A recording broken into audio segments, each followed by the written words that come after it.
Thank you so much, everyone, for coming today. So this is really a celebration of my father, our father. And I want to start by reading verse 12, a verse from chapter 12 of the Bhagavad Gita, where Lord Krishna describes the nature of a true devotee. One who is free from malice towards all that live, friendly and so compassionate, free from pride and possessiveness, patient, steady in joy or pain, the yogi, constantly content, self-controlled, and of firm resolve. These words are our dad. Love unconditional, gratitude, grace, keen intelligence. I feel his presence in every moment, in the air all around,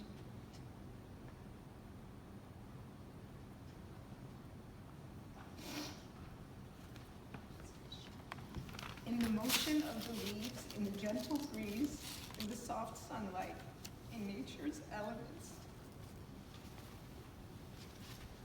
I just need a moment.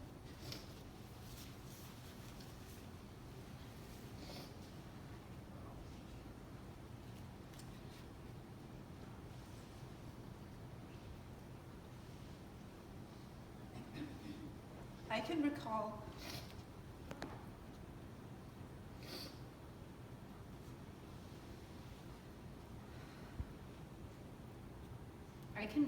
an experience when we went on a family vacation to India and visited Somnath Temple on the western coast of Gujarat overlooking the Arabian Sea. I love photography and birds and wanted to capture birds in flight at sunset.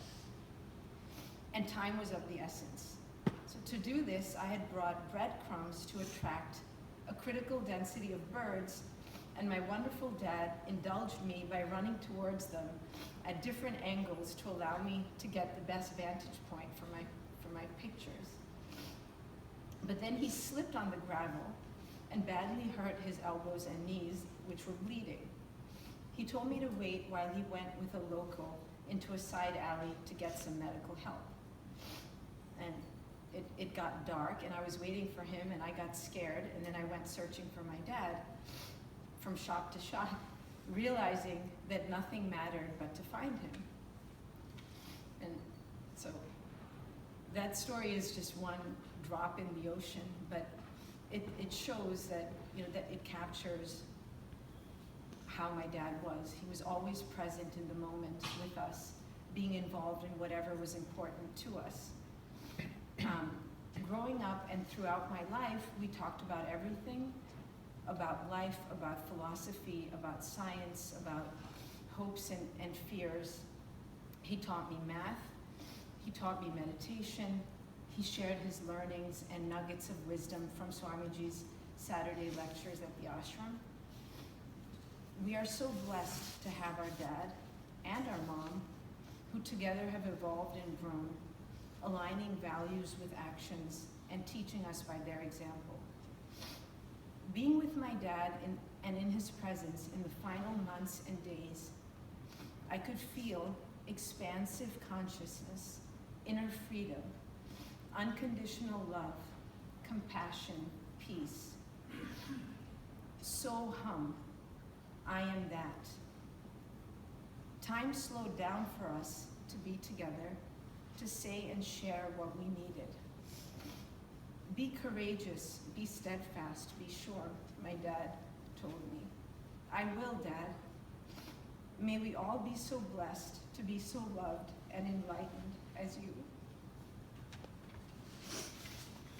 That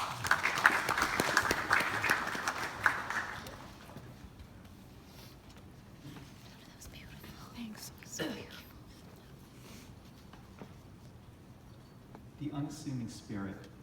I met my father-in-law 8 years ago in 2009, and he always treated me with more generosity, curiosity, love, and respect than any son could hope for. He embraced me into his life and always had time to listen, always had time to share a story, always had time to encourage me to stop and appreciate all of life's wonders, even as my own life was frantically headed in many directions at the same time. We enjoyed many vacations and trips in the ensuing years, from the Adirondacks and Cape Cod to Colonial Williamsburg to the Hershey Resort to India. He even made a trip and saw my offices at the Treasury. And we enjoyed many strolls through parks and lounging cafes all throughout the Northeast. I learned a lot and matured through my time with Dad, as much from the wisdom of his experience as through the example of the life he led. I lost my own birth dad 22 years ago, and so it's been a bliss to have a modern day dad to see and guide me through what I would accomplish in my career, the avid woman who I would marry, and seeing us usher our beautiful baby daughter Mira into this world.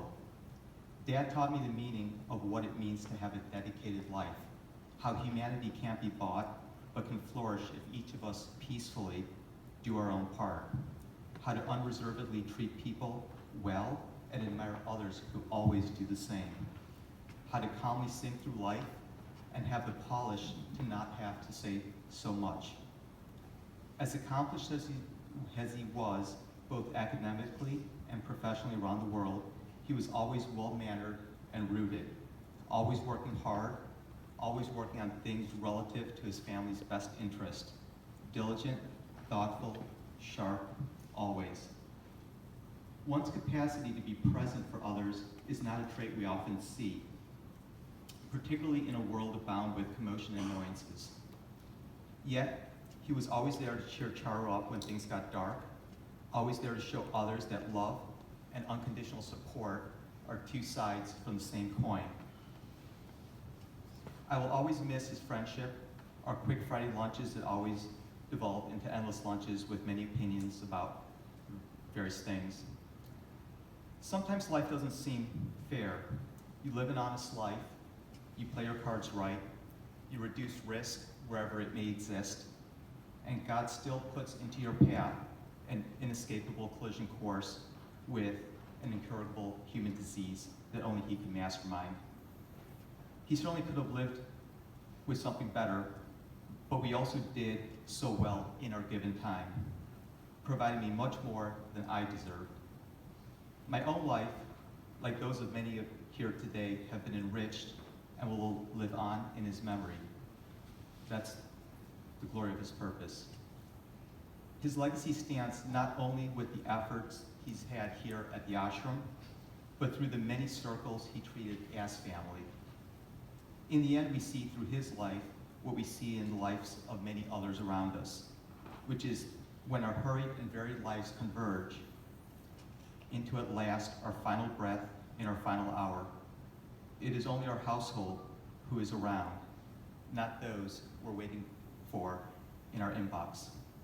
Family is the eternal bond linking our past with our future, our preconception through our reincarnation, those who have always stood witness to our evolving soul.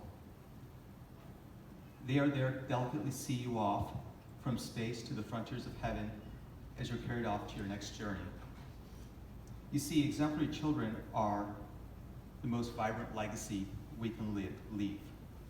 They're the ones best suited to attract the most important lesson drawn from your own life's mission. Vessels that continue to live the decisive life that our parents foreshadowed before us, retelling the honored tale of who we live and work so hard for. I know that will make you proud, Dad. It was a beautiful miracle that put us all here together in the first place at this time, always nurturing one another. I'll always love you and miss you, your son.